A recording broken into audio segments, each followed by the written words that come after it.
ടി.വി.ക്ക് 11 നിയമങ്ങളും നിർദ്ദേശങ്ങളും ലംഘിച്ചെന്ന പ്രോസിക്യൂഷൻ. നിർദ്ദേശങ്ങൾ ലംഘിച്ചതാണ് ദുരന്ത കാരണമെന്നും പ്രോസിക്യൂഷൻ കോടതിയിൽ പറയുന്നു. യഥാർത്ഥ സംഭവം തെളിയിക്കാൻ തെളിവുകൾ ഹാജരാക്കാമെന്നാണ് പ്രതിഭാഗം പറയുന്നത്. കമ്മീഷൻ റിപ്പോർട്ട് വരും വരെ കാത്തിരിക്കാൻ തയ്യാറാകണമെന്നും പ്രതിഭാഗം വാദിക്കുന്നു. കോടതിയിൽ ഇപ്പോൾ വാദം തുടരുകയാണ്.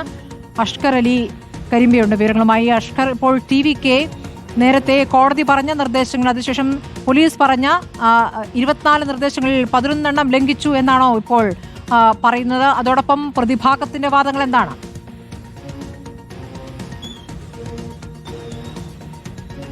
സ്മൃതി, ഇപ്പോൾ കരൂർ ഫസ്റ്റ് ജുഡീഷ്യൽ മജിസ്ട്രേറ്റ് ജഡ്ജിന് മുമ്പാകെയാണ് ഇപ്പോൾ അറസ്റ്റിലായിട്ടുള്ള മധുരഴകിനെയും അതുപോലെ തന്നെ കരൂരിൽ നിന്നുള്ള മറ്റൊരു നേതാവ് പവൻ രാജിനെയും പോലീസ് ഹാജരാക്കിയിരിക്കുന്നത്.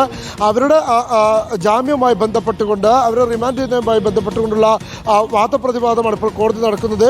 യഥാർത്ഥ സംഭവം തെളിവുകൾ സഹിതം ഹാജരാക്കാൻ തങ്ങൾ തയ്യാറാണ് എന്നുള്ളതാണ് ഇപ്പോൾ പ്രതിഭാഗം വാദിച്ചുകൊണ്ടിരിക്കുന്നത്. പ്രതികൾ ഒരിക്കലും ജുഡീഷ്യൽ കസ്റ്റഡിയിൽ വിടരുത്, റിമാൻഡ് നൽകരുത്, പകരം ജാമ്യം നൽകണമെന്നുള്ള ആവശ്യം ഇപ്പോൾ പ്രതിഭാഗം ഉന്നയിക്കുകയും ചെയ്യുന്നു.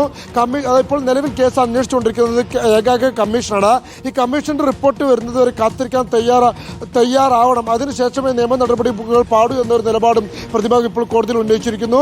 അതുവരെ ആരെയും റിമാൻഡ് ചെയ്യാനും അറസ്റ്റ് ചെയ്യാനും അനുവാദം നൽകരുതെന്നും കോടതിയിൽ ഇപ്പോൾ ടി.വി.യുടെ അഭിഭാഷകൻ വാദമായി ഉന്നയിക്കുന്നുണ്ട്. ആളുകളെ നിയന്ത്രിക്കാൻ കഴിയുന്നിടത്ത് അനുമതി തേടി പോലീസിനെ സമീപിച്ചിരുന്നു. പക്ഷേ പോലീസ് ആ സ്ഥലങ്ങളൊന്നും തന്നെ അനുമതി നൽകിയില്ല. പകരം ഇത്തരത്തിൽ കുടിസായ ഒരു സ്ഥലം നൽകിയത് പോലീസാണ്. അതുകൊണ്ട് ഈ ദുരന്തത്തിന് ഉത്തരവാദി തങ്ങളല്ല എന്നുള്ളൊരു വാദമാണ് പ്രതിഭാഗം ഇപ്പോൾ കോടതിയിൽ ഉന്നയിച്ചിരിക്കുന്നത്. 19-ാം തീയതി തന്നെ SP കണ്ട് ആളുകളെ പങ്കെടുപ്പിക്കാൻ കഴിയുന്ന ഒരു സ്ഥലത്തേക്ക് തന്നെ പരിപാടി മാറ്റി നിശ്ചയിക്കാൻ വേണ്ടി അനുമതി നേടുകയും ചെയ്തു.